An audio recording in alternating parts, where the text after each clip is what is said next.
வணக்கம்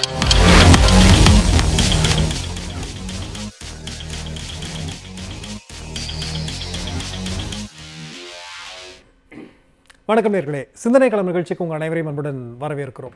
பாஜக அரசாங்கத்தினுடைய தொலைநோக்கு திட்டமான ஒரே நாடு ஒரே தேர்தல் என்பதற்கான அந்த மசோதாவிற்கான ஒப்புதல் என்பது கடந்த 5-6 நாட்களுக்கு முன்பாக ஒன்றிய அமைச்சரவையில் கொடுக்கப்பட்டது. அதற்கு பிறகு நேற்றைக்கு அந்த மசோதா என்பது தாக்கல் செய்யப்படும் என்று ஏற்கனவே அறிவித்திருந்த நிலையில் அதற்கு பிறகு இல்லை, அந்த அலுவல் பட்டியலிலேயே இல்லை என்கிற தகவல் வந்தது. ஆனால் திடுதிப்பென்று இன்றைக்கு அந்த மசோதா என்பது தாக்கல் செய்யப்பட்டிருக்கிறது. மசோதாவை அறிமுகம் செய்யலாமா என்கிற ஒரு வாக்கெடுப்பிலே கிட்டத்தட்ட 269 பேர் ஆதரவும் எதிர்ப்பு 198 பேரும். அதற்கு பிறகு திமுக உள்ளிட்ட அத்தனை கட்சிகளும் வலிமையாக மாண்புமிகு தமிழ்நாடு முதலமைச்சருடைய குரலை நேரடியாக அங்கே எதிரொலித்தார்கள். ஆரம்ப நிலையிலேயே நாங்கள் எதிர்க்கிறோம், காரணம் கூட்டாட்சிக்கு எதிரானதாக இருக்கிறது, ஒட்டுமொத்தமாக மாநில கட்சிகளை சிதைப்பதாக இருக்கிறது என்கிற பல்வேறு காரணங்களை அவர்கள் அடுக்கியிருக்கிறார்கள். அதற்கு பிறகு ஒன்றிய உள்துறை அமைச்சர் அமித்ஷா அவர்கள் பேசுகிற போது இதை நாடாளுமன்ற கூட்டுக்குழுவிற்கு அனுப்பலாம், அங்கு விவாதிக்கலாம், பிறகு அந்த மசோதா இங்கு வருகை தருகிற போது நாம் விவாதிக்கலாம் என்று சொல்லி இதனுடைய அடிப்படையில் மீண்டும் இப்பொழுது அந்த மசோதா என்பது நாடாளுமன்ற கூட்டுக்குழுக்கு அனுப்பப்பட இருக்கிறது. நிறைவேற்ற முடியாது என்கிற சூழலிலும் கூட ஏன் ஒன்றிய பாஜக அரசு அவசரமாக இந்த மசோதாவை தாக்கல் செய்கிறார்கள்? அவருடைய உள்நோக்கம் என்ன? விரிவாக நாம் அதை கடைபெற்றிருக்கிறோம். இன்றைக்கு நிகழ்ச்சியிலே திமுகவினுடைய தரப்பிலிருந்து சூர்யா கிருஷ்ணமூர்த்தி அவர்கள் இணைந்திருக்கிறார்கள். அதே போன்று அரசியல் விமர்சகர் திரு சத்யராஜ் அவர்கள் இணைந்திருக்கிறார்கள். ஸ்கைப் வாயிலாக மார்க்சிஸ்ட் கம்யூனிஸ்ட் கட்சியினுடைய மக்களவை உறுப்பினர் திரு சச்சிதானந்தம் அவர்களும் இணைந்திருக்கிறார்கள். இன்னும் சற்று நேரத்தில் காங்கிரஸ் கட்சியினுடைய சார்பாக SRS இப்ராஹிம் அவர்கள் இடையே இருக்கிறார்கள். அனைவரை வரவேற்று நாம் நிகழ்ச்சிக்குள் செல்வோம். இவருக்கு வணக்கம். முதல்ல சச்சிதானந்தம் சார்கிட்ட தான் ஆரம்பிக்க விரும்புகிறேன். இன்றைக்கு திடுதிப்புன்னு ஒரே நாடு ஒரே தேர்தல் அந்த மசோதா என்பது அறிமுகம் செய்யப்பட்டிருக்கிறது. நேற்றைக்கு இல்லைன்னு சொன்னாங்க, இன்னைக்கு அறிமுகப்படுத்தியிருக்கிறாங்க. என்ன நடந்துச்சு சார் மக்களவையில்? Please sir. ஏற்கனவே இந்த கூட்டத்தொடரில் இந்த ஒரே நாடு ஒரே தேர்தல்ங்கிற இந்த சட்ட திருத்த மசோதாவை, அரசியலமைப்பு சட்ட திருத்த மசோதாவை கொண்டு வர்றதாக தான் பாஜக ஏற்கனவே சொல்லியிருந்தாங்க. அது அமைச்சரவை ஒப்புதல் அளிச்சிருச்சு அப்படின்னு சொல்லியிருந்தாங்க. பட் என்னன்னா 16ஆம் தேதி கொண்டு வருவாங்கன்னு பத்திரிகைகளில் செய்திகள் கசிய விடப்பட்டது. ஆனால் 16ஆம் தேதி அவங்க அலுவல் பட்டியலில் அது இடம்பெறலை. 17ஆம் தேதி காலையில் 10 மணிக்கு தான் இந்த அலுவல் பட்டியல் வெளியிடப்பட்டிருக்கு. வெளியிடப்பட்ட அலுவல் பட்டியலில் இது அலுவல் பட்டியலில் சேர்க்கப்பட்டிருக்கு. சரி, அதாவது என்னன்னா, நம்ம இது வெளியிடப்படும் என்று சொன்ன உடனேயே, அது அறிவித்த நம்ம அமைச்சரவையில் சொன்ன உடனேயே இதை ஆரம்ப நிலையிலே எதிர்க்கிறதுன்ற முறையில் இந்த அறிமுக நிலையிலே எதிர்ப்பதற்கான ஒரு வழிமுறை இருக்கு. ஆகவே அந்த முறையில் நான் உட்பட எதிர்கட்சியினுடைய நாடாளுமன்ற உறுப்பினர்கள் நிறைய பேர் இதை துவக்க நிலையிலேயே, அறிமுக நிலையிலேயே இதை எதிர்ப்பது என்ற முறையில் நாங்கள் ஒரு நோட்டீஸ் கொடுத்துருந்தோம். அந்த நோட்டீஸ் அடிப்படையில் தான் அந்த மசோதா அறிமுகப்படுத்தலாமா வேண்டாமாங்கிறதுக்கான முதல் அந்த நோட்டீஸை எடுத்துக்கொண்டு தான் நம்முடைய சபாநாயகர் ஒவ்வொரு கட்சியாக பேச அழைத்தாரு. சரிங்க.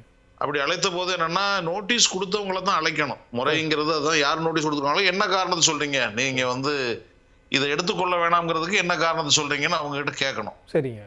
ஆனா அதுக்கு பதிலாக சபாநாயகர் என்ன பண்ணாருன்னா, இதுக்கு ஆதரவா இருப்பவர்களையும் சேர்த்து கருத்து சொல்லலாம், பிரிவு எண் 72 கீழே அவர் கருத்து சொல்லலாம்னு ஒரு இதை சொன்னாங்க.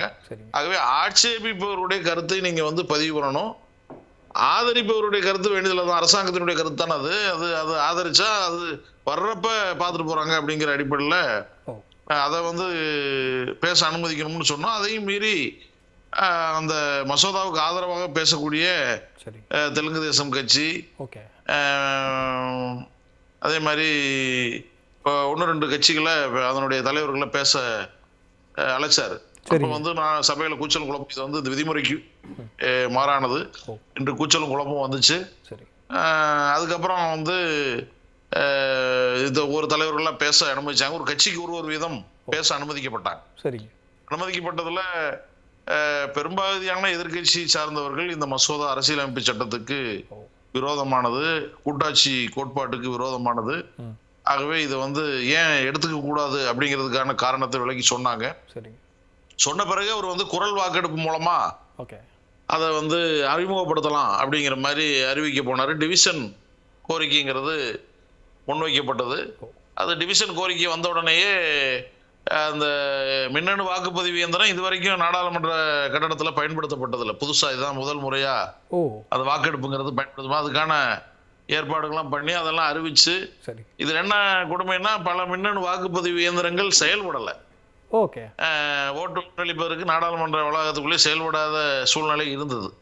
அந்த ஒவ்வொரு பாராளுமன்ற உறுப்பினருடைய டேபிளுக்கு முன்னாலேயும் அந்த மல்டிமீடியா யூனிட்டுங்கிறது இருக்கும். அதுல வந்து நம்ம என்ன இன்ஸ்ட்ரக்ஷன் சொன்னாங்க, ஓட் செக்யூருங்கிற பட்டனையும் எஸ்ஓ நோவோ அப்ஸ்ட்ரெயினோ எதையோ ரெண்டையும் சேர்த்து அமுத்தணும், ஒரு பீப் சவுண்டு கேட்டோன்னே அப்படின்னு சொன்னாங்க.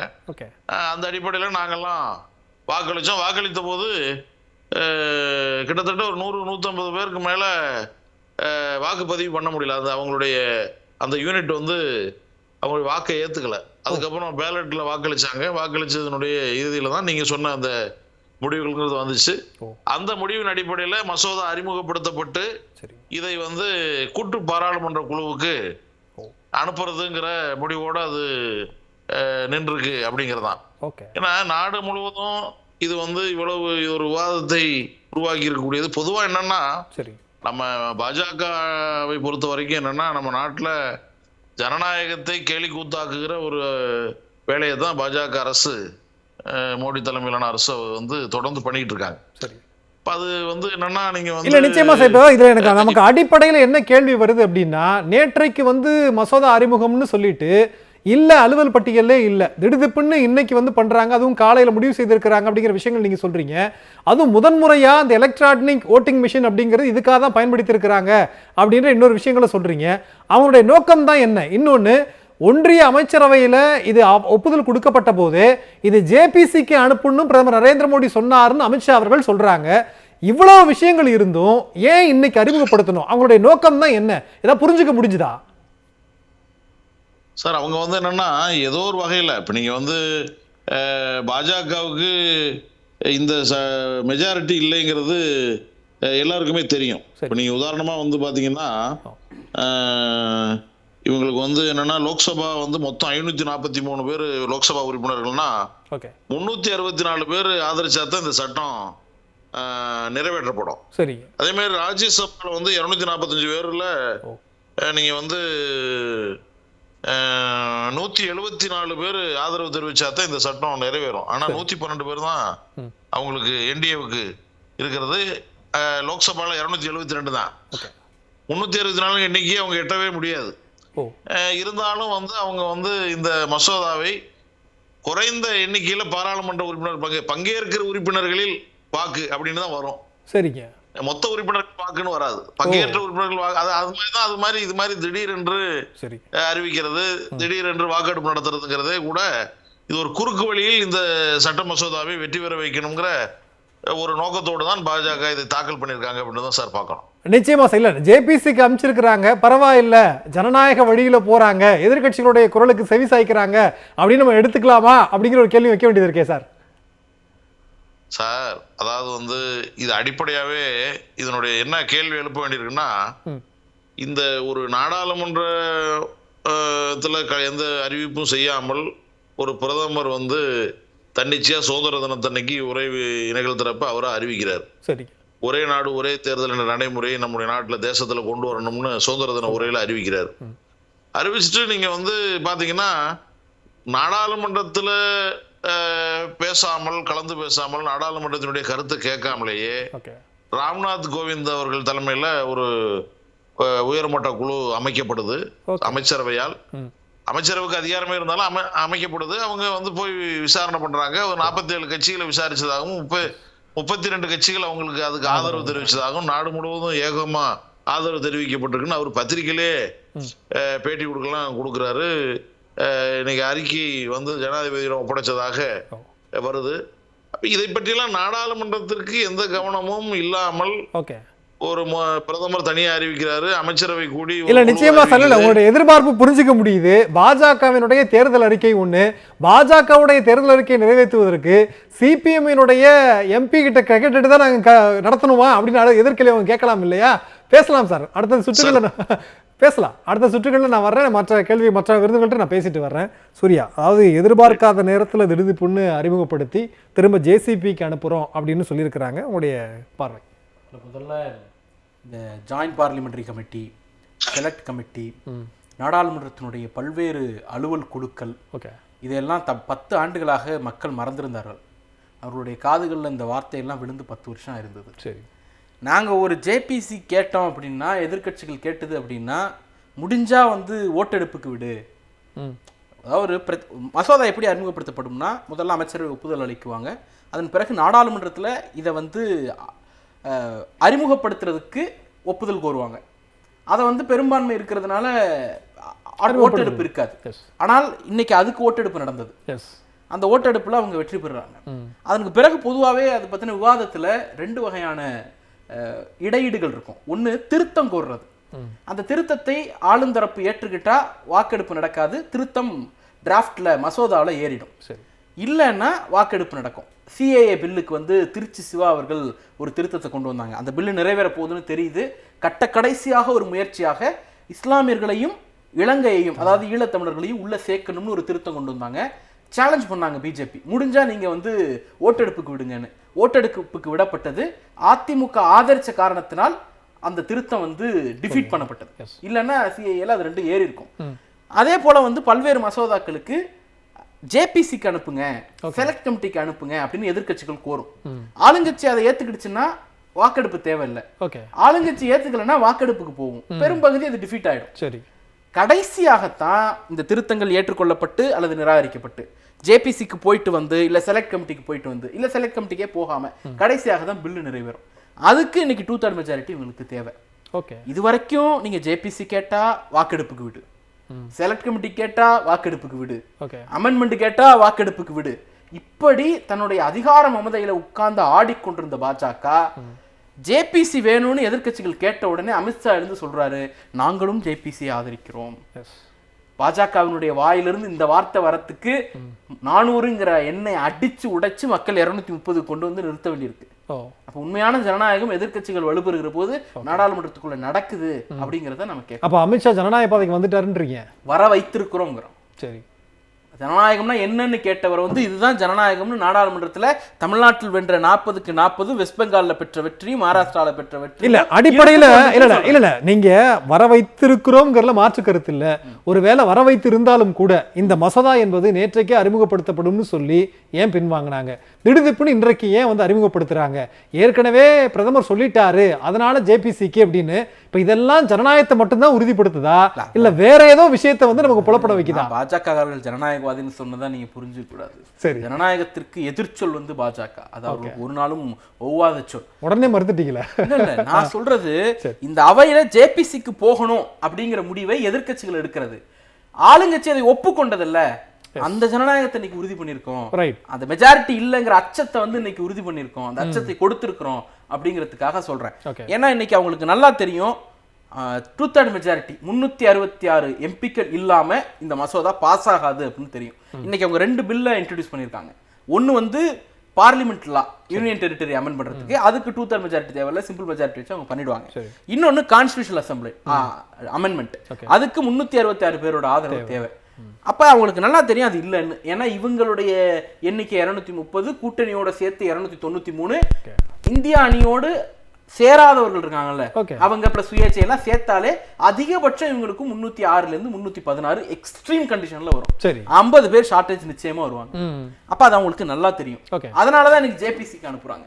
சரி, ஏன் அலோ பண்ணணும், இந்த பில்லை ஏன் இன்ட்ரோடியூஸ் பண்ணணும் அப்படிங்கிறதுக்கு நான் ஒரு 3 காரணத்தை யூகிக்கிறேன். நம்பர் 1, இந்த மாதிரி ஒரு பில்லை அறிமுகப்படுத்துவதன் மூலமாக அதானி தொடங்கி மணிப்பூர் வரைக்கும் நாடு முழுக்க பத்தி எறிந்துட்டு இருக்கக்கூடிய விவகாரங்களை திசை திருப்பலாம், டிபேட்டை மாத்தலாம். ஒண்ணு.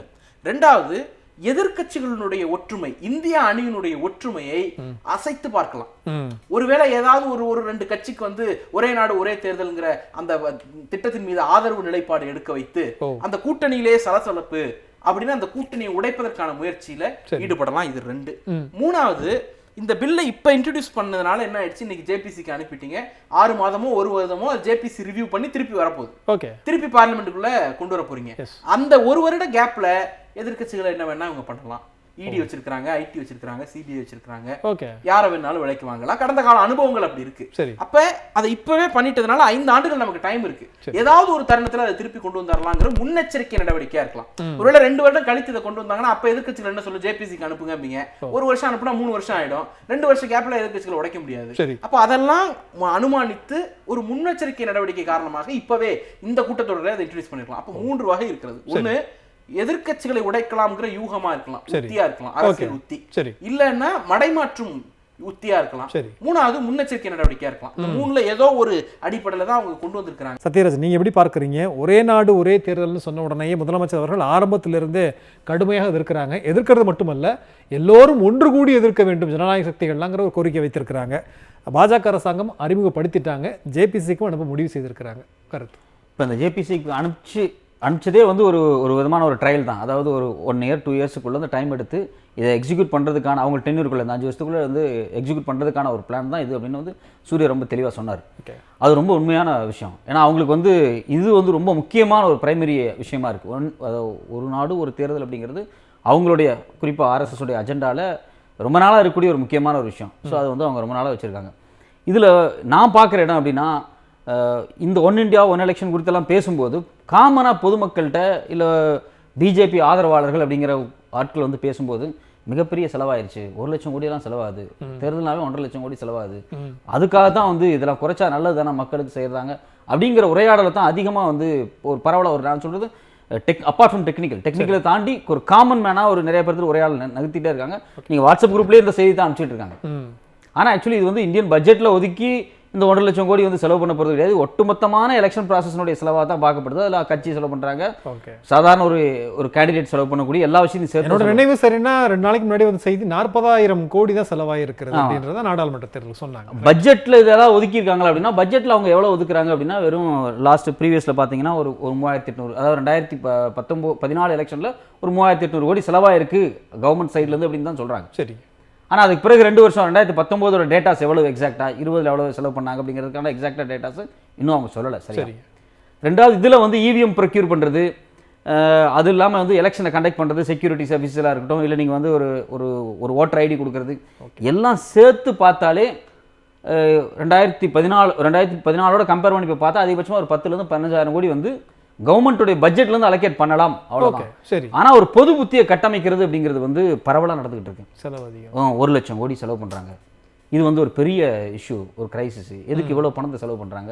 நம்ம வந்து ஒரே ஸ்ட்ரெச்சாக தேர்தலை முடிச்சுட்டா சரியாக இருக்குமே அப்படிங்கிற ஒப்பீனியனை வந்து மக்கள்கிட்ட வந்து திரும்ப ஒரு விஷயத்தை கிரியேட் பண்ணிக்கிட்டே இருக்குது. ஆனால் உண்மைத்தன்மை வந்து அவங்க பேச மாட்டாங்க. நம்ம வந்து பாஜக காரண்ட பேசும்போது கேட்குறோம், எப்போ பட்ஜெட்டில் எவ்வளோ ஒதுக்கி இருக்கு? தேர்தல் ஆணையம் இருக்குது, தேர்தல் ஆணையத்துக்கான செலவு ஸ்டாஃப்ஸுக்கு செலவுன்னு பார்த்தா ரொம்ப குறைவான செலவு தான் இருக்கும். அதிகபட்சமாக ஒரு 250-300 கோடிக்குள்ள எலெக்ஷன் அட்மினிஸ்ட்ரேட்டிவ் ப்ராசஸ் மொத்தமே 800 ஸ்டாஃப்ஸ் தான் இருக்காங்க. இப்போ அதுவும் அதிகப்பட்டதுக்கு பிறகு. சரி. ஸோ இந்த ஒப்பீனியனை வந்து ஒரு பெரிய லெவலில் இவங்க மேக் பண்ணிட்டே இருக்காங்க, கிரியேட் பண்ணிட்டு அந்த ஒப்பீனியனா எதையுமே வந்து செஞ்சு சக்ஸஸாக அவங்க செய்யறதுக்கு முன்னாடி, இன்னும் ஃபாசிசம்ங்கிற வார்த்தையை நான் பயன்படுத்தியே சொல்கிறேன், ஒரு விஷயத்தை ஃபாசிசமாக செயல்படுத்துறதுக்கு முன்னாடி அது குறித்தான ஒரு வெகுஜன ஒப்பீனியனை கிரியேட் பண்ணுறதுல ரொம்ப முக்கியமான ஒரு வேலையை பார்ப்பாங்க. என்ன பொறுத்த வரைக்கும் ஒரு வெகுஜன ஒப்பீனியனை தொடர்ச்சியாக வாட்ஸ்அப் சோஷியல் மீடியாவில் வந்து கிரியேட் பண்ணிக்கிட்டே இருக்காங்க. சரி. பல லட்சம் கோடி செலவாக போகுது, அதெல்லாம் குறைச்சி இல்லை அவங்க வைக்கிறது. நீங்கள் சொன்ன ஒரு புள்ளி அதிகமாக செலவாகிறதுங்க ஒன்று தான். இன்னொன்று, தேர்தல் நடத்தை விதிமுறைகள்னு வந்தாலே மக்களுக்கான நலத்திட்டங்களை எதையுமே செயல்படுத்த முடியல, அரசாங்கத்தினுடைய நிர்வாகமே அந்த இடத்துல முடங்கி போகுதுன்னு சொல்றாங்க. இல்லையா? இந்த மக்கள் நலத்திட்ட மக்கள் நலன் குறித்து தயவு செஞ்சு பாஜக பேசக்கூடாது. ஏங்க, கடந்த 10 வருஷத்துல மினிமம் பேலன்ஸ் இல்லைன்னு 8,400 கோடி ரூபா வந்து பிடிச்சிருக்காங்க. ஒரு மினிமம் பேலன்ஸ் வைக்க முடியாத சமூகம் மக்கள் யாரா இருப்பாங்க? எவ்வளவு கஷ்டப்படக்கூடியவங்களா இருப்பாங்க. குறிப்பா சொல்ல போனா அரசு கிட்ட இருந்து வரக்கூடிய நலத்திட்ட பணங்கள் வாங்கக்கூடிய நிறைய பேர்னால மினிமம் பேலன்ஸ் வைக்க முடியாம இருக்காது, அடித்தட்டு மக்களா இருக்காங்க. அதுல இருந்து 8,500 கோடி நான் வந்து மினிமம் பேலன்ஸ் இல்லைன்னு பிடிச்சிருக்கேன் அப்படின்னு சொல்லி அது ஒரு பெருமையா அவங்க ஸ்டேட்மெண்ட்டாக கொடுக்குறாங்க. சரி. இப்போ இவங்க எப்படி நீங்கள் வந்து மக்கள் குறித்து சிந்திச்சிருப்பாங்க? மக்கள் இந்த 3 மாதம் 4 மாதம் கேப்பில் வந்து, அதான் 5-4.5 வருஷம் செய்ய முடியாத ஒரு 3 மாதம் கேப்பில் வந்து நாங்கள் செய்ய முடியல, மக்கள் கஷ்டப்படுறாங்க அப்படிங்கிறது உண்மையிலேயே இது வந்து ரொம்ப அபத்தமான ஒரு ஸ்டேட்மெண்ட். இவங்களுக்கு வந்து மக்கள் மேலெல்லாம் ஒரு பொட்டு அக்கறையே கிடையாது. சரி. நீங்கள் வந்து ரொம்ப 100 நாள் வேலை திட்டம், ஆதார் கார்டு இல்லை அப்படின்னு எவ்வளோ பேருக்கு இன்னைக்கு வரைக்கும் காசு வராமல் அவங்க வந்து ஒரு பெரிய குறிப்பாக வெஸ்ட் பெங்கால் மாநிலம் ரொம்ப கஷ்டப்பட்டிருக்காங்க. அவங்க எல்லாம் வந்து ரொம்ப நெருக்கடிக்கு உட்படுத்திருக்காங்க. சொன்னால் இவங்க மக்கள் மீதெல்லாம் எந்த அக்கறையுமே கிடையாது. இவங்க இந்த திட்டத்தை செயல்படுத்தணும். RSSக்கு இது ஒரு பெரிய ஐடியா இருக்கு. அவங்களுடைய ஏகாந்த அரசு, கோல்வால்கர் சொன்ன ஏகாந்த அரசுன்னு ஒரு கான்செப்ட் அவங்க வச்சிருக்காங்க. அதை படிப்படியாக செயல்படுத்துறதுக்கு இது ஒரு ப்ராஜெக்ட், இது முக்கியமான ஒரு விஷயமா பார்க்குறாங்க. நிச்சயமா. அப்போ பாஜகவினுடைய ஒரு ஐடியாலஜி, இன்னும் சொல்ல போனால் RSSனுடைய ஐடியாலஜியை செயல்படுத்துவதற்கான ஒரு முன்னெடுப்பு. அதாவது இந்த குறிப்பிட்ட மசோதாவை பொறுத்த வரைக்கும் தேசிய கட்சிகள் அப்படிங்கிறத விட குறிப்பா மாநில கட்சிகள் ரொம்ப ஆபத்துல இருக்கிறாங்க அப்படிங்கிற பார்வை வைக்க வேண்டியது இருக்கு.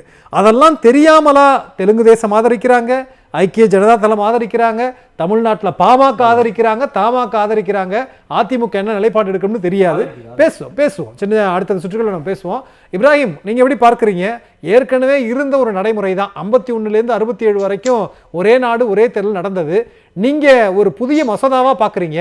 பாஜக அரசாங்கம் அதை சீர்திருத்தம்னு சொல்றாங்க. நாங்க எப்படி எடுத்துக்கிறது? இது முதல்ல பாஜகவுடைய ஒரு ஒரு ஒரு ஒரு அஜெண்டா அப்படின்னு தான் இதை பார்க்கணும். பாஜகவுடைய ஒன் இந்தியா ஒன் எலெக்ஷனுடைய ஒரு அஜெண்டா. இந்த அஜெண்டாவை வந்து அவர்கள் எந்த அளவுக்கு நம்ம வந்து டீகோட் பண்ணணும். என்னன்னா இதற்கு பின்னாடி இருக்கக்கூடிய ஒரு தந்திர யுக்தி. இவ்வளவு நாளா நம்மளுக்கு எல்லாம் தெரியும். நீங்க பார்த்துட்டு இருந்தீங்க மக்கள் இடத்துல கவர்னர் வந்து எந்த அளவுக்கு வந்து நம்ம தமிழ்நாடு கவர்னரே வந்து மிகப்பெரிய ஒரு இடையூறு நம்மளுடைய தமிழக அரசுக்கு கொடுத்தாரு, பல மசோதாக்களை கிடப்பில போட்டாருன்னு. இப்போ பாஜக ஆளாத சில மாநிலங்கள் இருக்கு, அவர்களுடைய கால் பதியாத இடங்கள், புனித பூமியாக இருக்கிற இடங்கள்லாம் இருக்குல்ல, அவர்களுடைய மத பிளவுடைய அரசியல்கள், இதெல்லாம் கோலோச்ச முடியாத சில மாநிலங்கள் இருக்கு. இப்போதைக்கு 9 மாநிலங்கள்ல ஒரு நாடாளுமன்ற உறுப்பினர்கள் கூட கிடையாது. இது போன்ற மாநிலங்கள்ல இவர்கள் நேரடியாக ஆட்சி செய்ய முடியாத ஒரு காரணத்தினால இந்த ஒரு நாடு ஒரு தேர்தல் என்ற ஒரு யுக்தியை இவர்கள் எடுத்துட்டு வராங்க. இதன் பின்பாக இப்ப எடுத்துக்கங்க 2000 இப்பவே இடைமறிக்கிறதுக்கு மன்னிக்கணும். அப்ப ஒரே நாடு ஒரே தேர்தல் வந்தா மோடி எல்லா இடத்துலயும் ஜெயிச்சிருவாருன்னு பயப்படுறீங்களோ? இல்ல, தவறான கருத்து. இதுதான் சொல்ல வந்தேன் முதல்ல. அததான் ஃபுல்லா சொல்ல விடுது. என்னன்னா இந்திய நாட்டு பிரதமர் அவர்களுக்கு அச்சம் ஏற்பட்டனாலதான் இந்த ஒன் இந்தியா ஒன் எலெக்ஷனே. இந்த ஒன் இந்தியா ஒன் எலெக்ஷன்றது இப்ப என்ன காரணத்தினால நான் இதான் விளக்கிட்டு வரேன் தோழர். என்னன்னு கேட்டீங்கன்னா இவர்கள்னால சில மாநிலங்கள்ல கோலோச்சவே முடியல. இருக்கக்கூடிய மாநிலங்கள் எல்லாத்திலயுமே சில யுக்திகளை பயன்படுத்தி இவர்கள் வெற்றி பெற்று வரார்கள். அந்த ப்ராஜெக்ட் வந்து example project, co pilot project வந்து மகாராஷ்டிரால ஒரு மிகப்பெரிய பிராக்ஷனாக வேலை செஞ்சிருக்கு. எப்படின்னா ஒரு கட்சியை பிளவுபடுத்தி, சிவசேனா என்ற கட்சியை பிளவுபடுத்தி, அந்த கட்சி மக்களுக்கு நலத்திட்டங்களை உதவி விட்டால் மக்கள் வாக்களிக்கிறார்கள் என்ற அந்த பிராக்ஷன், இந்த பைலட் ப்ராஜெக்ட் வந்து மகாராஷ்டிரால வெற்றி பெற்றிருக்கு. அந்த ஒரு 1500 ரூபாய்க்கு திட்டம் வழங்கினாங்கல்ல, இப்ப ரீசெண்டா செப்டம்பர் 15 தேர்தல் தேதி அறிவித்த பின்பாக 2 நாள் கழிச்சு வழங்கினாங்க. அது ஒரு வாக்கு வங்கிகளுக்காக வழங்கினாங்க. அதுல 2.5 லட்சம் கோடி பெண்கள் பயனாளிகளா இருக்காங்க. 50% மகாராஷ்டிரா பெண் வாக்காளர்கள் அதுல இருக்கிறாங்கன்னு வச்சுக்கோங்களேன். அந்த ப்ராஜெக்ட பைலட் ப்ராஜெக்டா எடுத்து சக்சஸ் பண்ணதுக்கு பின்னாடி இப்ப ஒன் இந்தியா ஒன் எலெக்ஷன் மூலியமாக இவர்கள் கொண்டு வர்ற ஒரு எக்ஸாம்பிள், இப்ப ஒரு மாநிலத்துல இப்ப நம்ம ஒரே நாடு ஒரே தேர்தல்ல ஒரு ஆட்சி வந்துருது. இப்ப தமிழ்நாடே எடுத்து 2ஆ பிளவுபடுத்துறாங்கன்னு வச்சுக்கோங்களேன். அந்த கட்சியை பிளவுபடுத்தி அந்த அதிமுக போல கட்சியை பிளவுபடுத்தி அதற்கு பின்பாக என்ன பண்ணுவாங்கன்னா பிரசிடென்ட் ரூல் கொண்டு வந்து கவர்னர் மூலியமாக அந்த ஆட்சியை நிறுவிக் கொள்வார்கள். எந்தெந்த மாநிலங்கள் எல்லாம் இவர்கள் ஆட்சியை நிறுவ முடியவில்லையோ அந்தந்த மாநிலங்கள் எல்லா மாநிலங்களையும் கவர்னர் ஆட்சியை பிரசிடென்ட் ரூல கொண்டு வந்து அவர்கள் நேரடியாக அந்த ஆட்சி அந்த மாநிலங்களை கண்ட்ரோல் எடுப்பாங்க. அப்ப நேரடியாக மக்களுக்கு நலத்திட்ட உதவிகளை கொடுப்பாங்க. அதன் மூலியமாக பாஜக நேரடியாக ஆட்சி செய்து விட முடியும் என்று மனப்பால் குடிக்கிறது. இல்ல நிச்சயமா எனக்கு இல்ல உங்களுடைய ஜனநாயக பார்வை அப்படிங்கிறது வந்து புரிகிறது, என்னால புரிஞ்சுக்க முடியுது. ஆனா இதுல என்னன்னா நேஷனல் பார்ட்டிஸோட பார்வை ஒரு மாதிரி இருக்குமா? இப்போ பாஜக ஆள்றது இல்ல நாளைக்கு காங்கிரஸ் கூட ஆளலாம். நாளைக்கு அங்க நீங்க பாதிக்கப்பட போறது இல்லையே, ஸ்டேட் கவர்மெண்ட்டுக்காக பரவாயில்ல, காங்கிரஸ் இவ்வளவு தூரம் யோசிக்கிறாங்க. அததான் சொல்ல வந்தேன். இந்த ஒன் இந்தியா ஒன் எலெக்ஷன் என்பது பிராந்திய கட்சிகளை அடித்தொழிக்கும் வேலை. நேரடியாக மத்திய, அதாவது பிரசிடென்ட் ரூல்ன்றாங்கல்ல, அந்த இவர்கள் வந்து அதிபர் ஆட்சியின் முறை பக்கம் நேரடியாக செல்லாம ஒரு மார்க்கமா செல்றாங்க. அவ்வளவுதான். நான் அதுக்கு எடுத்துக்காட்டு சொல்றேன். 83, 85/2B 174 செக்ஷன் 356 முக்கியமான செக்ஷன் பிளஸ் 75 மொத்தம் 5 விதிகளை அரசியலமைப்பு சட்டத்துல இருந்து மாத்துறோம். இந்த 356 விதி என்பது பிரசிடென்ட் ரூல், எமர்ஜென்சி ரூல்ல கொண்டு வர்ற விதி. இந்த எமர்ஜென்சி ரூலுக்கு அப்புறம் காங்கிரஸ் எமர்ஜென்சி ரூலை வச்சுச்சு அதற்கு பின்பாக அப்படி கொண்டு வரக்கூடாதுன்னு சட்டம் இருந்தது. அந்த சட்டத்தை இவர்கள் மாத்துவதற்காக தான் 386 மாத்துறாங்க. காங்கிரஸ் வருந்துகிறது, இன்றைக்கும் வருந்துகிறோம். எமர்ஜென்சி என்பது தவறான முடிவு, இதுல மாற்றுக்கிறது கிடையாது. இன்றைக்கும் கட்சியின் சார்பாக நாங்கள் தெளிவான முடிவுல இருக்கோம். ஆனா இதை இன்றைக்கு பாஜக எந்த அளவுக்கு நவீனப்படுத்தி கொண்டு வராங்க பாருங்க. இந்த இடத்துலதான் ஒரு காயின் பார்க்கணும் நீங்க. என்னன்னா மக்கள் இடத்துல 5 அரசியலமைப்பு சட்டங்களை மாத்தி விட்ட பின்பாக இவர்கள் தேவைப்படும் இடங்கள்ல கவர்னர்கள்ல புகுத்தி அந்த மாநிலங்கள்ல ஆட்சி செய்வாங்க. அங்க இருக்கக்கூடிய பிராந்திய கட்சிகளை முழுவதுமாக ஐடி, இடி, ரைடு போன்ற எல்லா துறைகளையும் வைத்து இருக்கக்கூடிய எம்எல்ஏக்கள் எல்லாம் பிளவுபடுத்தி மதவாத பிளவுவாத அரசியலுக்கு பிரயோஜனப்படுத்துவாங்க. அதுதான் சொல்றேன், இடி என்றைக்குமே பாஜகவிற்கு உறுப்பினர் சேர்க்கும் துறையாகத்தான் இருந்திருக்கிறது. ஐடி என்றைக்கு பாஜக ஆள ஆரம்பித்ததோ, நரேந்திர மோடி அவர்களின் ஆட்சி ஆரம்பித்ததோ அன்றிலிருந்து மாறிவிட்டது.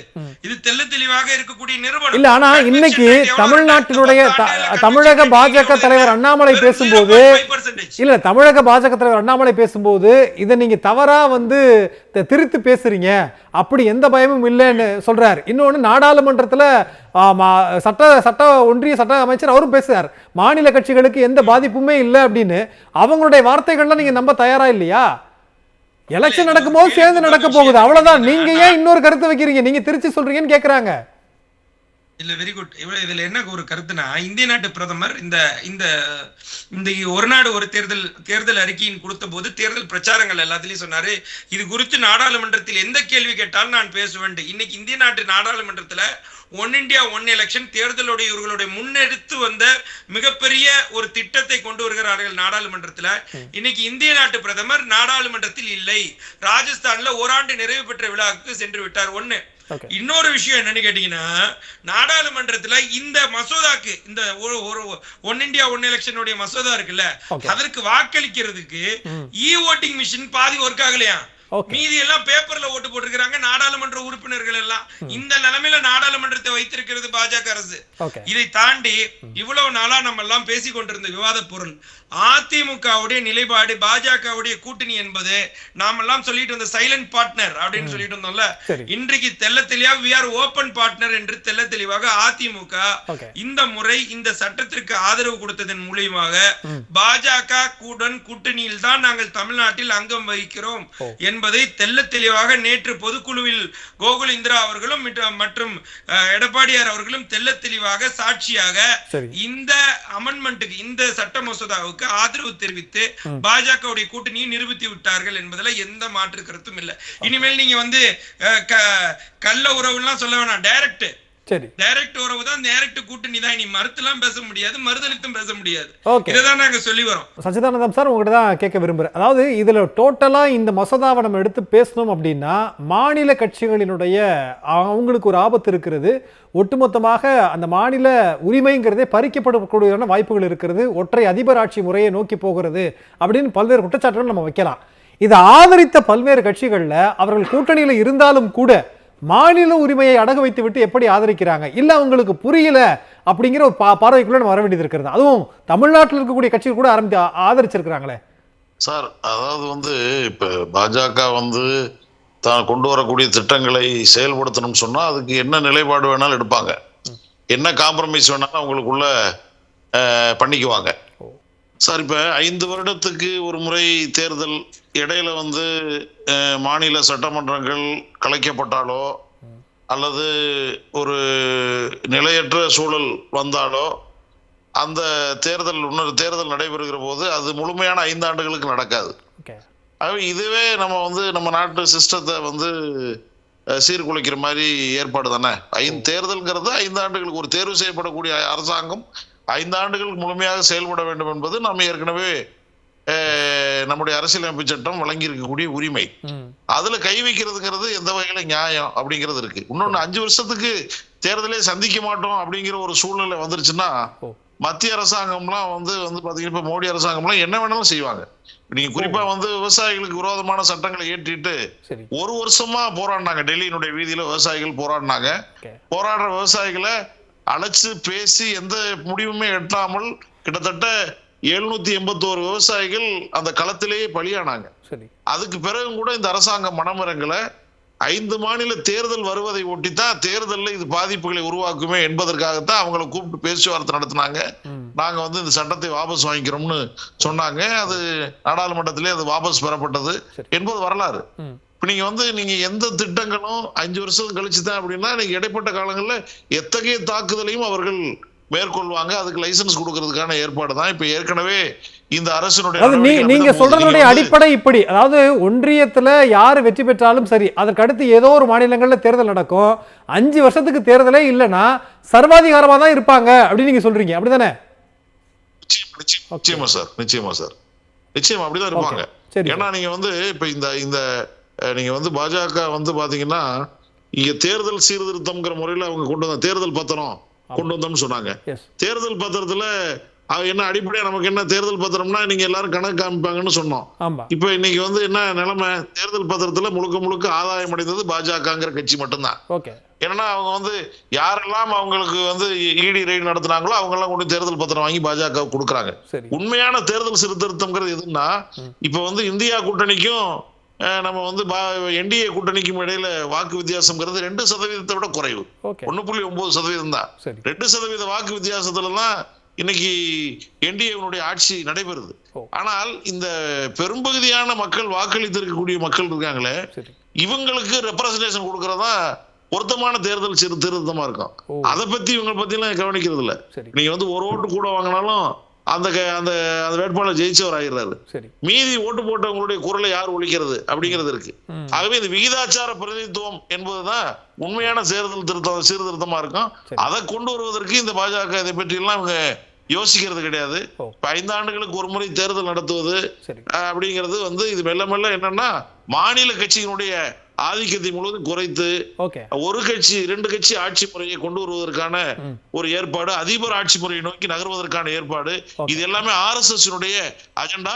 அதை நிறைவேற்றுவதற்கான திட்டமிடுதலை தான் அவங்க பண்றாங்க. நிச்சயமா சார். அப்ப என்னன்னா சீர்திருத்தம் அப்படிங்கிற பேர்ல வந்து திணிக்கிறாங்கிறத, அதுக்கு நிறைய விஷயங்கள் சொல்ல முடியும். வேளாண் சட்ட திருத்தங்களாக இருந்தாலும் சரி, தேர்தல் பத்திரம் குறித்த விஷயங்களாக இருந்தாலும் சரி அப்படின்னு நீங்க சொல்றீங்க. பேசுவோம், அடுத்த சுற்றுகளில் பேசலாம். சரி, அதாவது ஒரு பக்கம் மற்ற மாநிலங்களில் இருக்கக்கூடிய மாநில கட்சிகள் ஆதரித்தாலும் கூட ஏதோ ஒரு வகையில் புரிந்து கொள்ள முடிகிறது. தமிழ்நாட்டில் இருக்கக்கூடிய மாநில கட்சிகள் கூட இதை ஆதரித்திருக்கிறாங்களே, நம்ம அதை எப்படி எடுத்துக்க வேண்டியது இருக்கு?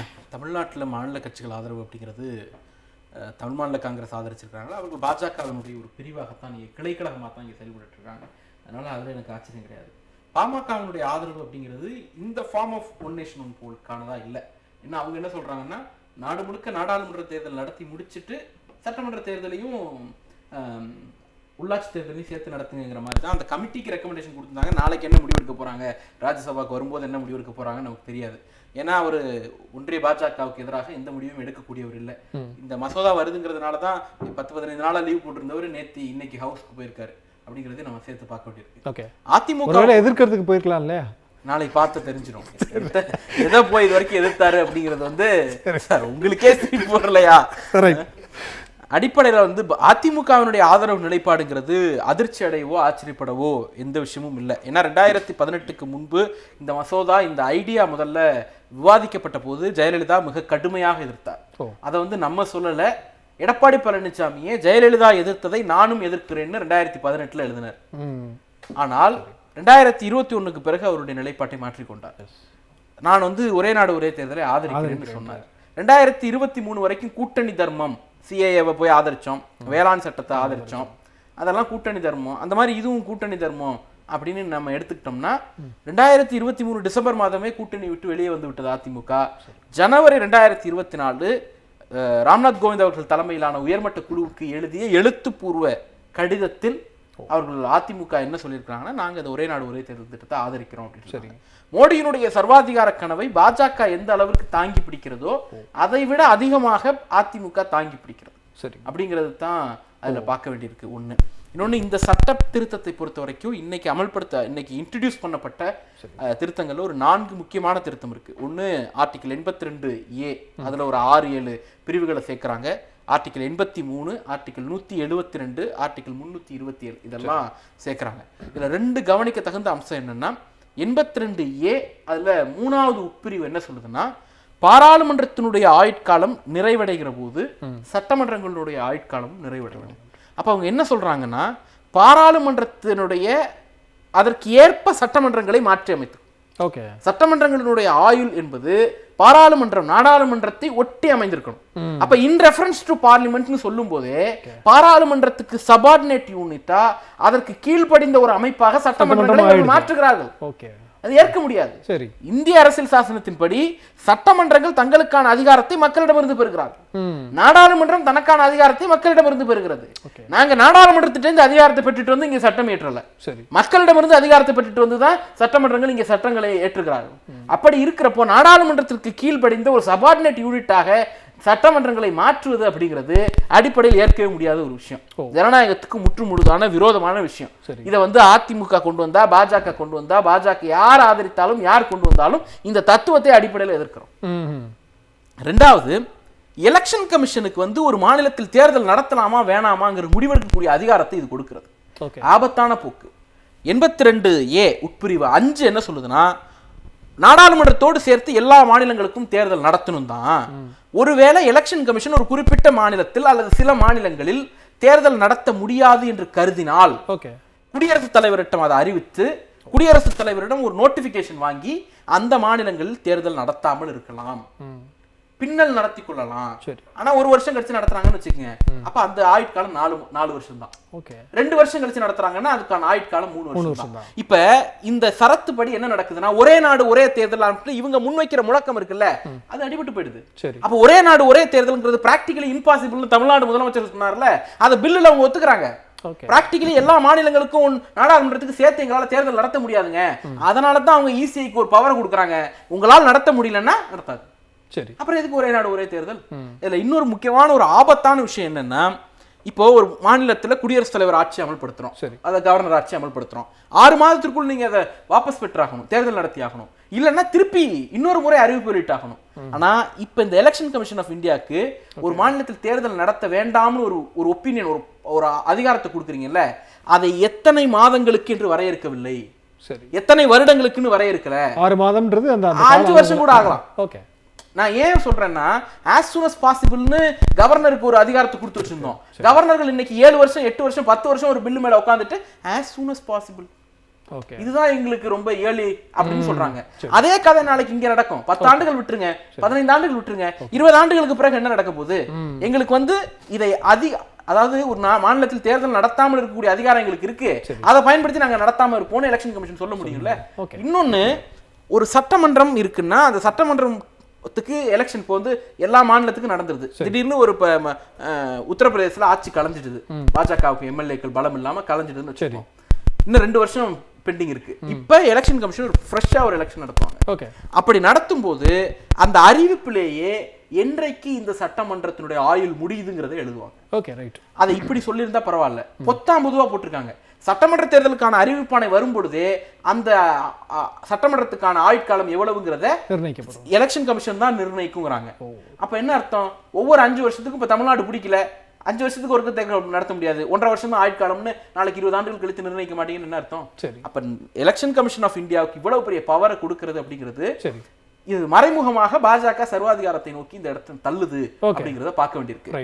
கான்ஸ்டிடியூஷனல் அசம்பிளி டிபேட்ல வந்து காங்கிரஸையும் அன்றைய கான்ஸ்டிடியூஷனல் அசம்பிளி டிபேட்டை பார்த்து சொல்லப்பட்ட ஒரு வாசகம் இருக்கிறது. அந்த 356 சட்டப்பிரிவு வந்து கவர்னருக்கு எல்லையற்ற அதிகாரத்தை கொடுத்தப்போ காங்கிரசும் நேருவும் மட்டுமே இந்த நாட்டை ஆள்வார்கள் என்று நம்பாதீர்கள், அந்த மாதிரி ஒரு சரத்தை நீங்க கொண்டு வராதீங்க, இது ஒரு பேய்த்தனமான சட்டம் அப்படின்னாங்க.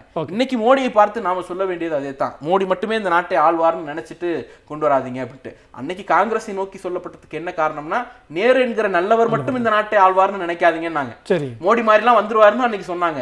இன்னைக்கு மோடிங்கிறவரை பார்த்து நாம சொல்ல வேண்டியது என்னன்னா, உங்களை விடவும் மோசமானவர் வந்து உங்களையே ஆட்டி படைக்கக்கூடிய சூழல் வரும், அதனால இந்த மாதிரி சட்டங்களை எல்லாம் கைவிடுங்கள். சத்யராஜ், அதாவது ஜேபிசிக்கு அனுப்புறதுக்கு முடிவு எடுத்துட்டாங்க, கண்டிப்பா அனுப்ப போறாங்க, நல்ல விவாதங்கள் நடைபெறும் அப்படின்னு நம்ம வந்து நம்பலாமா? ஏன்னா இதுல நிறைய வாத பிரதிவாதங்கள் இருக்கு அப்படிங்கறது பாஜக உணர்ந்திருக்கிற மாதிரி நம்ம புரிஞ்சுக்கலாமா? இல்லை அப்படி எடுத்துக்க முடியாது. ஏன்னா இப்போ ஜேபிசிக்கு அனுப்பிச்சதில் வந்து எதிர்கட்சிகளோ இல்லை கமிட்டியில் இருக்கவங்களோ வந்து அவங்க ரெக்கமெண்டேஷன்ஸ் கொடுப்பாங்க, அவங்க ஸ்க்ரூட்டனைஸ் பண்ணி தான் செய்வாங்க. பட் ஆனால் கடந்த காலங்கள் வரலாறுல ஜேபிசி நடந்ததில்லை அப்படிங்கிறது தான் 2014க்கு பிறகு ஜேபிசிங்கிறது ஒரு பெரிய அபூர்வமான விஷயமா இருக்குது. கிட்டத்தட்ட 76% வந்து பில்ஸ் வந்து மோஸ்ட்லி 80% மேலே பில்ஸ் எல்லாமே வந்து ஜேபிசிக்கு போகாமல் தான் போயிட்டு இருக்குது. இந்த சூழ்நிலை அவங்க போட்டிருக்காங்க. அப்படிங்கும்போது இந்த டிஸ்கஷனில் வந்து அவங்க இதை எடுத்துக்குவாங்களா அப்படின்னு ஒரு பெரிய கேள்வி இருக்கு. என்ன ரெக்கமெண்டேஷன்ஸ் கொடுத்தாலும் ஆனா அது வந்து ஃபைனலைஸ் ஆகுமா, அது வந்து அமெண்ட்மெண்ட்டுக்குள்ள வரும்போது அவங்க ஏதாவது சேஞ்சஸ் பண்ணுவாங்களா அப்படிங்கிறது நம்ம உறுதியா சொல்லவே முடியாது. ஓகே, பட் ஆனால் அது ஒரு லாங் டேர்ம் டிஸ்கஷனுக்கு இது இழுப்பாங்க. அடுத்து இன்னொரு ஒரு வருஷத்துக்கு மேலே அது ரொம்ப லாங் டேர்ம் டிஸ்கஷன் இழுத்துட்டு தான் அதுக்கு பிறகு வந்து அதுக்கு ஒரு ப்ரிப்பரேஷனுக்கு பிறகு தான் அதை வந்து எக்ஸிக்யூட் பண்ணுறதுக்கு முயற்சி பண்ணுவாங்க. தவிர ஓகே, அவங்களுக்கு வந்து இதில் ஏதாவது சரி பண்ணணும், இதை வந்து ஒரு எத்திக்கலாக கொண்டு போகணும், டெமோக்ராட்டிக்காக கொண்டு போகணும் அப்படிங்கிற நோக்கெல்லாம் கிடையாது. ஓகே. அப்படி இருந்தால் இந்த சட்டத்தையே கொண்டு வந்துருக்க இல்லை, நிச்சயமா. இப்போ மற்றவங்க எல்லாரும் பேசும்போது நமக்கு என்னன்னா, இப்போ மாநில கட்சிகள்ன்ற அடிப்படையில் அச்சப்பார்வையை நிறைய முன்வைக்கிறாங்க. நமக்கு இன்னொரு கேள்வி வரும்ல, எலெக்ஷன் எப்போ வேணாலும் வரட்டும், மக்கள் நம்ம மேலே நம்பிக்கை வச்சிருந்தா நம்ம தான் வெற்றி பெறுவோம்னா இவர்கள் ஏன் பதறுகிறாங்கன்னு இன்னொரு கேள்வி யாராவது வைக்கலாம்ல. எப்போ எலெக்ஷன் வச்சா என்னங்க, அதுக்கு ஏங்க நீங்கள் ஏன் பதறீங்க அப்படின்னு ஒரு கேள்வி இன்னொருத்தர் கேட்கலாம் இல்லையா? இல்லை, இதில் ரொம்ப ப்ராக்டிக்கல் சென்ஸ் ஒன்று இருக்குது. ப்ராக்டிக்கலாக எப்படி பார்க்கணும் அப்படின்னா, இப்போ தேர்தலுக்கு முன்னாடி நடக்கக்கூடிய சில சம்பவங்கள் தேர்தலில் டைரெக்டாக பாதிச்சிடும். நீங்கள் ஒரு கவர்மெண்ட் வந்து ஒரு 3 வருஷம் 4 வருஷம் தொடர்ச்சியாக நல்ல விஷயங்கள் செஞ்சாலும் கடைசி நேரத்தில் நடக்கக்கூடிய சில ஃபேக்டர்ஸ், இந்த இமீடியட் காசஸ் வந்து தேர்தல் நேரடியாக பாதிப்பு ஏற்படுத்தும். ஓகே, மக்கள் மேலே நம்பிக்கை இருக்குது. எப்பவுமே மக்கள் வந்து சில கட்சிகளை தொடர்ச்சியாக நம்ப தான் செய்வாங்க.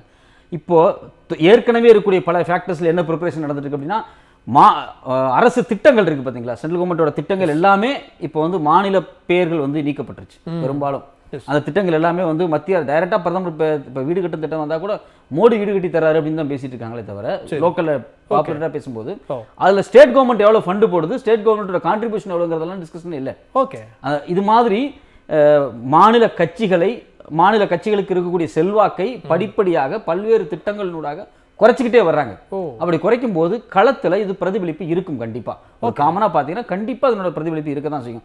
நீங்க வந்து மாநில திட்டங்கள் அப்படிங்கறத மக்கள்கிட்ட கொண்டு சேர்க்கும் போது இதெல்லாமே மத்திய திட்டங்கள் தான், இதுக்கு ஃபண்ட் அவங்க தான் மக்கள் மத்தியில அடையாளப்படுத்தப்படுறதே ஒன்றியத்திலிருந்து தான் எல்லாரும் அடையாளப்படுத்தப்படுவாங்க. ஆமா, ஒன்றியத்தில் இவங்க வந்து இப்ப நீங்க 5 இயர்ஸ்க்கு ஒரு தடவை 5 வருஷத்துக்கு ஒரு தடவை தேர்தல் அப்படிங்கும் போது மத்தியில கொண்டு வரக்கூடிய திட்டங்களை வச்சு மாநில அரசாங்கங்கள் மாநில கட்சிகள் ஒண்ணுமே இல்லை அப்படிங்கறத வந்து எஸ்டாப்ளிஷ் பண்ணிடுவாங்க.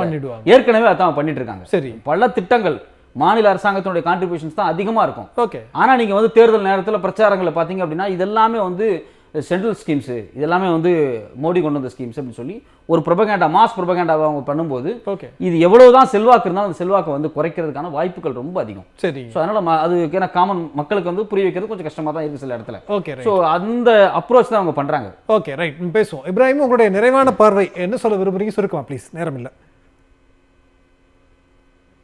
மாநிலங்களவில் சட்டமன்ற தொகுதிகள் கிட்டத்தட்ட 4120 இருக்கு. இது இல்லாம கிட்டத்தட்ட 100 நாட்களுக்குள்ள நாடு முழுவதும் இருக்கக்கூடிய 89,194 கிராமப்புற உள்ளாட்சி பிரதிநிதிகளையும் மற்றும் 31,89,000 கிராமப்புற உள்ளாட்சி பிரதிநிதிகளும் நகர்ப்புற உள்ளாட்சி பிரதிநிதிகளையும் கிராமப்புற உள்ளாட்சி பிரதிநிதிகளையும் 100 நாளைக்குள்ள முடித்து விடுவேன், இந்த தேர்தலை நடத்தி விடுவேன் என்பது ஒரு கண்கட்டி வித்தை மாதிரி இருக்கு. கிட்டத்தட்ட நீங்க ஒரு 6 மாதங்கள்ல 100 நாட்களுக்குள்ள முடிப்பேன் அப்படின்னா ஒரு 6 மாதம் எடுக்குது இந்த காலகட்டம் போது 6 மாதத்துக்கான தேர்தல் நடைமுறை விதி இருக்கும். அப்ப கிட்டத்தட்ட 6 மாத தேர்தல் நடைமுறை விதி இருக்கும்போது மக்கள் எந்த அளவுக்கு அல்லோலப்படுவார்கள் என்பதை நன்கு அறிந்திருக்க வேண்டும் இந்த பாஜக அரசு. இதெல்லாம் ஜேபிசில கண்டிப்பாக விவாதிக்கப்படும் என நம்புவோம். அதை தாண்டி நீங்க ஒரு கேள்வி வச்சீங்க, என்னன்னா இந்த ஒரு கருத்தை வைத்து அதிமுகவுடைய கூட்டணியை பேசிவிட முடியுமா அப்படின்னு. அருமையான கேள்வி. என்னன்னா தமிழ்நாடு மட்டும் இல்லாமல் இருக்கக்கூடிய எல்லா பிராந்திய கட்சிகளையுமே மாநில பிராந்திய கட்சிகளை அழுத்து ஒழிக்கும் வேலையை பாஜக செய்து இந்த திட்டத்தின் மூலியமாக வெற்றி பெறுமையானால் அப்படிப்பட்ட ஒரு திட்டத்துக்கு அதிமுக ஆதரவு கொடுக்கும் போது இந்த கூட்டணியுடன் தான் இருக்க போகிறது என்பதை தெல்ல தெளிவா இந்த நிலையில அதிமுக தெல்ல தெளிவாக தெரிவித்திருக்கிறது. தமிழ்நாடு முதலமைச்சர் அவர்களே, இனிமேல் நீங்கள் கள்ள உறவு என்று சொல்ல வேண்டாம், நேரடியாக சொல்லுங்கள் இந்த அதிமுக பாஜக கூட்டணி என்று. இதுதான் இன்றைக்கு முதலமைச்சர் அவர்களிடத்துல நான் கணிந்து வைக்கக்கூடிய கோரிக்கை. ஒண்ணு. ரெண்டாவது, நீங்க இதுல இருக்கக்கூடிய ஃபேக்ட் எல்லாம் பேசுனீங்க. அதுல இருக்கக்கூடிய ஒரு ஹிடன் அஜெண்டா நீங்க வந்து பிரசிடென்ட் ரூல் இதெல்லாம் தாண்டி அவர்கள் இந்த மும்முரமா இதை கொண்டு வர்றதுக்கான எல்லா வழிபாடும் செய்யறதுக்கான காரணம் மதசார்பற்ற இந்தியாவாக இருக்கக்கூடிய இந்த இந்திய மண்ணை மத பிளவுகளோடு ஆக்க வேண்டும். இதுதான் இவர்களுடைய அதிகபட்ச கோட்பாடு, அதிகபட்ச நிலைப்பாடு. நீங்க எலெக்ஷனை பத்தி எக்ஸ்பென்ஸை பத்தி சொல்லிட்டு வந்தேன். அதாவது 15/4/2024 அஜய் பாசுதேவ் அவர்கள் 2 ஆர்டிஐ போடுறாரு. அந்த ஆர்டிஐல ஒரு ஆர்டிஐ வந்து மெயின் ஸ்ட்ரீம் மீடியாவுக்கு கிட்டத்தட்ட 2900 கோடி ரூபாய் செலவு பண்ணியிருக்கிறாங்க. அதை தாண்டி சோசியல் மீடியாவுக்கு கிட்டத்தட்ட 6677 கோடி 6067 கோடி செலவு பண்ணியிருக்காங்க. 3600 கோடி ரூபாய் கிட்டத்தட்ட விளம்பரத்துக்கு மட்டுமே செலவு செய்யக்கூடிய பாஜக அரசு இவிஎம் எலெக்ஷனுக்கு கவலைப்படுவது என்பது முதலை நீலி கண்ணீர் விடுவது போல் இருக்கிறது. ஓகே, நிச்சயமா. அப்போ ஒட்டுமொத்தமாக இது பார்த்தீங்கன்னா இந்தியா அப்படிங்கிற இந்த பன்முகத்தன்மை நிலைச்சு நிற்கணும் அப்படின்னா ஒரே நாடு ஒரே தேர்தல் அப்படிங்கிறது ஒவ்வாத ஒண்ணு அப்படிங்கிறதா அதை எல்லாரும் புரிந்து கொள்ள வேண்டும். அரசியல் உள்நோக்கத்தை விஞ்ஞான பூர்வமாக ஒரு ஊழலை செய்தார்களோ அதே போல ஒரே நாடு ஒரே தேர்தல் மூலமாக எல்லா மாநில கட்சியிலும் ஒழிப்பதற்கான ஒரு நவீன யுக்தி இது. ஓகே, நிச்சயமா. முதலமைச்சர் அவர்கள் வந்து தெளிவா சொல்லியிருக்கிறாங்க, ஜனநாயகத்தில் நம்பிக்கை கொண்ட அத்தனை பேரும் ஓரணியில் நின்று போராட வேண்டும் அப்படிங்கிறதா மக்களினுடைய கருத்தும் அதுவாகத்தான் இருக்கிறது. பார்க்கலாம், பொறுத்திருந்து பார்க்கலாம் என்ன நடக்குது அப்படின்னு. நிகழ்ச்சியில் பங்கு கொண்ட விருந்தினர் அத்தனை பேருக்கும் மிக்க நன்றி. மீண்டும் ஒரு நிகழ்ச்சியில் சந்திக்கலாம். நன்றி, வணக்கம்.